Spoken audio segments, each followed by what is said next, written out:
Rainbow Star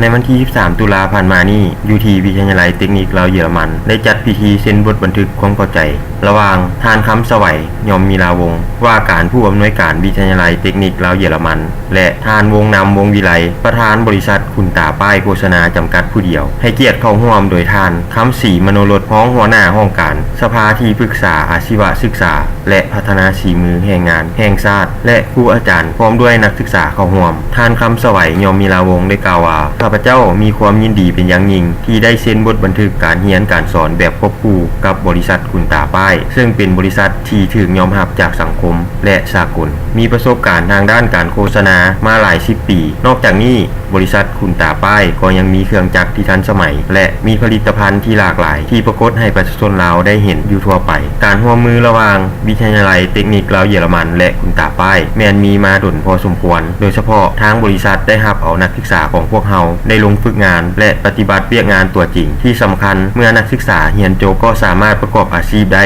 ซึ่งมื้อนี้ถือเป็นโอกาสดีที่ทั้งสองฝ่ายได้ตกลงยกระดับการร่วมมือขึ้นอีกระดับหนึ่งทั้งนี้ทานวงนำวงวิไลก็ได้กล่าวความรู้สึกของตัวเองว่าข้าพเจ้ามีความยินดีเป็นอย่างยิ่งที่ได้ร่วมเป็นส่วนหนึ่งในการพัฒนานักศึกษาให้มีฝีมือมีความรู้มีความสามารถเฮ็ดเวียกได้อย่างมีประสิทธิภาพและถูกต้องตามความต้องการของแขนงการอุตสาหกรรมต่างๆในปัจจุบันนอกนี้ก็เพื่อเฮ็ดให้นักศึกษาได้มีโอกาสนำใช้ความรู้ความสามารถที่ได้เรียนมานำใช้เข้าในการประกอบอาชีพหลังจากลงฝึกงานและสามารถเฮ็ดเวียกตัวจริงได้ภายหลังเรียนจบ